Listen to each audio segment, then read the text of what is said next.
¿Cómo están, amigos y amigas de esta comunidad? Como siempre, un gusto, como siempre, un placer que nos acompañen. Oigan, me quedé pensando en todo lo que tiene que ver, por supuesto, con la propaganda, con el control mediático, con la forma en cómo los estados manipulan a la ciudadanía, manipulan a las masas. ¿Y cómo se ha estado citando regularmente a un libro en las diferentes discusiones que se han venido dando? Y me refiero al de 1984 del maestro Orwell. Un libro de cabecera para muchos de nosotros. Su servidor lo leyó después, incluso de la universidad, y me ayudó a entender muchos conceptos en torno precisamente al poder, ¿no? De entrada, que el poder no es inocente, que la vigilancia busca siempre socavar a las libertades y que todo esto trae consigo un beneficio para las sociedades, para las élites, para las oligarquías que conforman sociedades jerarquizadas. Por eso me gustaría invitarlos a reflexionar sobre la relación entre la obra de George Orwell y nuestro presente. ¿Por qué? Porque leer precisamente esa pieza hoy en día es como asomarse a un espejo que refleja los desafíos más acuciantes de nuestra era. El autor, y esto lo destaca también, por supuesto, el maestro Lisandro Prieto. El autor tiene una perspicacia asombrosa. ¿Por qué? Porque anticipa muchas de las inquietudes que nos aquejan. La vigilancia constante, la manipulación de la información, la erosión de la privacidad, el peligro del pensamiento único. Y al confrontarnos con esta distopía, la novela nos invita a pensar sobre los límites del poder, la importancia precisamente de la verdad, la necesidad de proteger nuestras libertades individuales.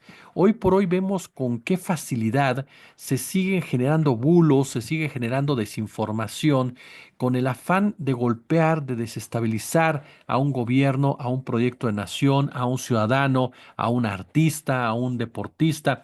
No importa si después esa mentira es desacreditada, es desvirtuada con argumentos, lo que importa es lanzar precisamente la mentira, algo que se ha venido dando desde siempre en la historia de la humanidad, pero que ahora con la inmediatez de las redes sociales conlleva sin duda alguna un impacto mayor, y más porque hablamos de empresas que se dedican a ello, empresas que están involucradas directamente con ese proceso, en donde, por ejemplo, el New York Times tira una nota, la empiezan a replicar diferentes cuentas, diferentes roles, y de repente ya está en boca absolutamente de todos y muchas de esas personas la dan como una realidad. El tema de la privacidad es más que claro. No, con el robo de nuestros datos, por ejemplo, con el uso de los datos personales que se manejan, con esta persecución que hacen agencias de inteligencia, espionajes, como el caso de Pegasus y demás, en los cuales buscan de una u otra manera tener controlada toda la información y todo lo que se dice y se hace. Tampoco es algo nuevo. Recordemos lo que pasó en México con la mal llamada Guerra Sucia, que fue una réplica de lo que pasó en otras naciones, en donde crean al famoso enemigo interno, que no es otra cosa más que todo aquel que se atreva a levantar la voz, todo aquel que se atreva a realmente cuestionar al, al sistema. Por eso es tan importante entender esta novela. Una llamada a la vigilancia, a la resistencia, un recordatorio de que la lucha por una sociedad más justa y libre es una tarea constante, nos dice el maestro Prieto, y tiene toda la razón cuando abordamos el tema de George Orwell. Hay una parte muy particular de la novela, despiertos o dormidos, trabajando, comiendo, en casa o en la calle, en el baño o en la cama, no había escape, nada era del individuo a no ser unos cuantos centímetros cúbicos dentro precisamente de su cráneo. Recuerdan que hay series como Futurama, por ejemplo, que también juega mucho ya con ese control de las marcas, con ese control de las empresas, de las corporaciones.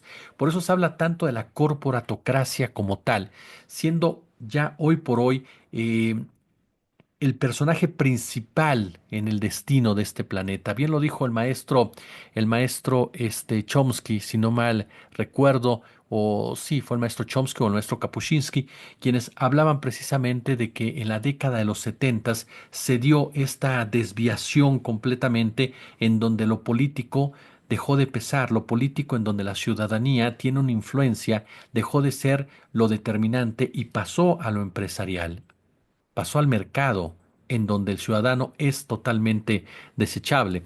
En 1984, el partido ejerce, en definitiva, un control absoluto sobre la sociedad, manteniendo un poder centralizado que define la realidad misma.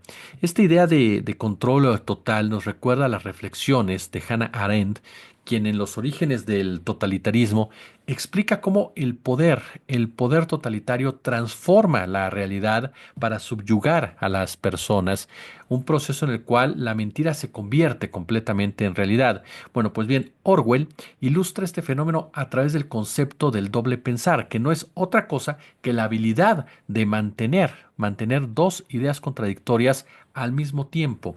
Este término resulta muy útil para analizar la manipulación en nuestras sociedades actuales, en donde la sobreabundancia de información, a menudo contradictoria, a menudo falsa, como les mencionaba hace unos minutos, puede llevar a la confusión, puede llevar a la pasividad, dos características que Orwell asocia con una ciudadanía totalmente dominada. Es cierto que Orwell escribió 1984 en la década de los 40, si no mal recuerdo, en 1949, en medio de lo que era la Guerra Fría, con el auge, ¿no?, de regímenes totalitarios.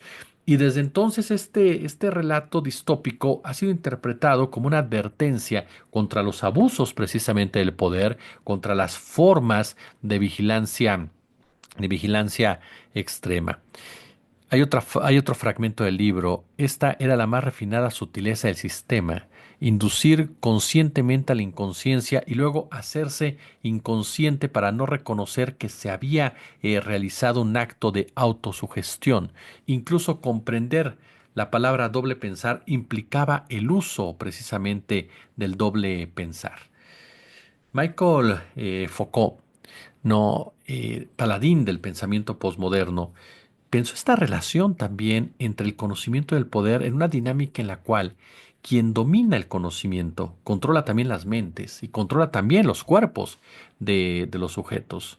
Bueno, ambos personajes, Orwell y Foucault, nos muestran cómo el conocimiento puede ser utilizado como un arma para controlar y manipular a las personas. Eso se ve en 1984 y lo vemos, por ejemplo, en el caso del Poder Judicial de nuestro país, cómo el conocimiento de las leyes llevó precisamente al control absoluto de escenarios en donde, aunque la gente tuviera la razón, no se le daba.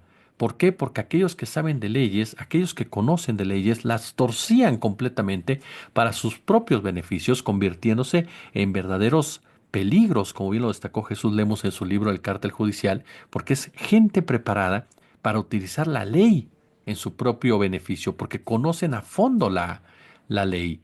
Y lo vemos en el caso también de los medios, cuando hablamos de un Gómez Leiva, o cuando hablamos de un Loreto, hablamos de un Broso, o hablamos de la gente de Fox, o hablamos de todos ellos que conocen perfectamente la dinámica informativa y saben perfectamente cómo manipular esa información para que solamente llegue lo que a ellos les interesa, bueno, lo que los dueños de los medios les interese que, que llegue. Hablamos de una situación muy particular que también en su momento denunció Noam Chomsky cuando habló de la propaganda, de la cual hemos hablado en los últimos días, ¿no? Esa propaganda de Estado, esa propaganda mediática y que se utiliza completamente para la manipulación de la percepción pública y para consolidar el poder. Antes hablábamos de un poder político, ahora hablamos de un poder político económico. No, a final de cuentas, se construyen estas narrativas de buenos y de malos, facilitando así el control sobre las masas a través de la manipulación del miedo y de la identidad nacional. Veámoslo en el caso concreto del narcotráfico. Quien controla el mercado de la droga es Estados Unidos y le ha servido de forma injerencista, le ha servido para mantener la economía, le ha servido para expoliar recursos naturales y sin embargo ha creado a estos monstruos que son los cárteles del narcotráfico para tener un enemigo enfrente, para generar miedo en la ciudadanía, para que la gente sea controlada precisamente por el miedo. El caso, por ejemplo, ahora de los dos sucesos que ocurrieron en Nueva Orleans y también en Las Vegas, en la Torre Trump, en donde de inmediato se quiso hacer del migrante el enemigo como tal. Crear esa idea del enemigo para generar una identidad nacional de yo soy estadounidense y ese viene a invadirme. Cuando los dos ataques o los dos sucesos fueron protagonizados por norteamericanos, por elementos, ex elementos del ejército norteamericano.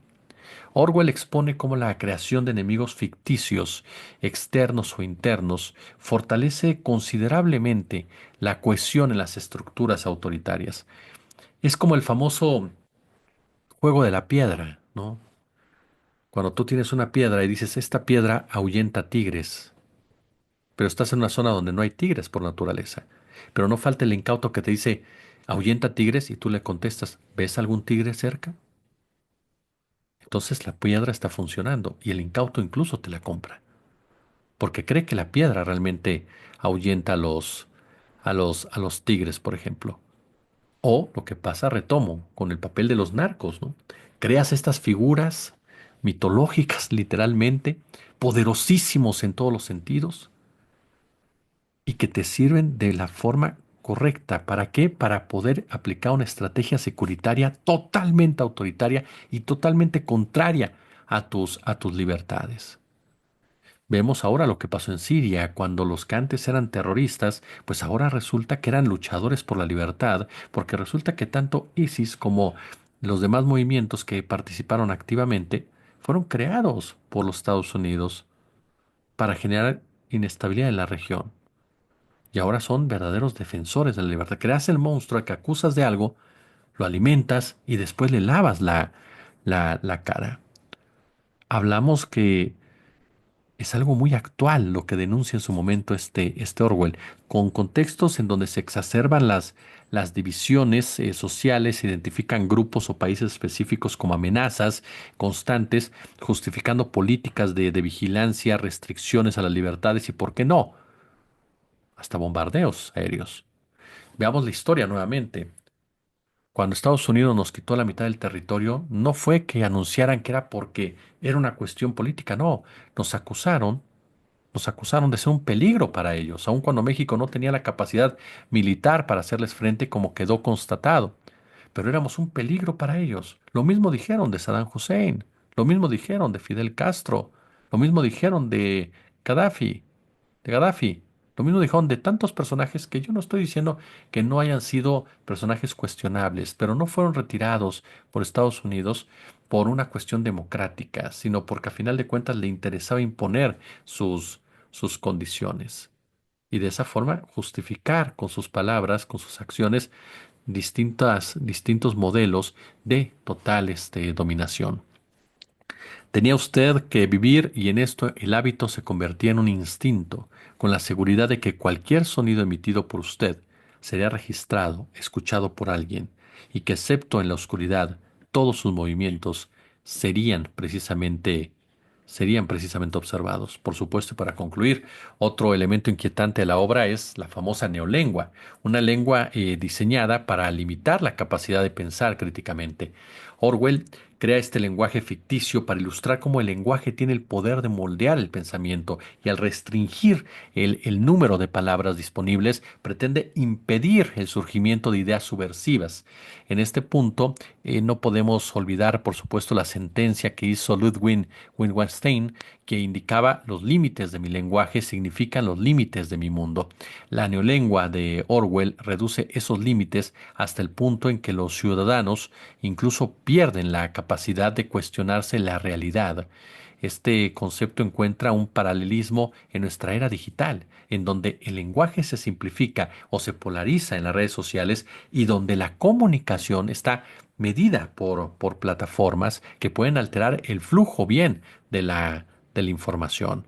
Y como bien señala el maestro Lisandro Prieto en este punto que es completamente determinante, no, ni hablar de la decadente práctica cultural que cree que por usar la E o la X al final de una palabra que designa una persona, en realidad le incluye en una comunidad, ¿no? Cuando no se hacen los trabajos necesarios para incluirla precisamente en esa comunidad. Claro, esto ya trae consigo otra discusión, otro debate para no dejarlo a la mitad.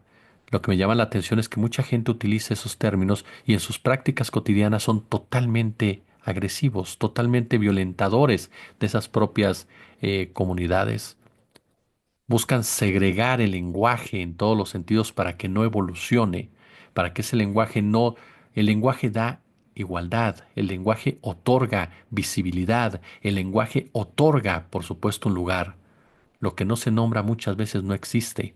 Y por eso es tan importante darle el tono adecuado en todo momento y no dejarse llevar por la manipulación de aquellos que supuestamente están buscando libertades, como el caso Salinas Pliego, y lo primero que hace es cercenarlas con insultos y con ofensas y contaminando incluso discusiones serias como es el progresismo y como son los respetos y la igualdad en todos los sentidos para sectores vulnerables, para sectores marginados, para sectores afectados, como el caso de los homosexuales, el caso de los transexuales, el caso mismo de las mujeres, el caso de las comunidades indígenas, el mismo caso de los niños y niñas, quienes al decirles menores, los estamos socavando en sus propios derechos. Orwell, sin duda alguna, en su libro de 1984 nos muestra un avance muy importante de lo que estamos viviendo. Y un ejemplo final, el Ministerio de la Verdad, una institución cuyo propósito es reescribir la historia, eliminando o alterando hechos del pasado para alinearlos con las necesidades ideológicas del partido. Una manipulación perversa de la historia colectiva que tiene sin duda un objetivo claro: asegurar que el poder sea percibido como algo infalible, como algo omnipotente, como algo completamente invencible. Y ese poder hoy por hoy lo representan esas corporaciones, quienes desde hace ya varias décadas han tomado el control de esa narrativa. Por eso, la batalla cultural es todos los días. Pulgar arriba, como siempre un gusto, como siempre un placer. Déjenme sus comentarios y ya lo sabe, aquí estamos como siempre.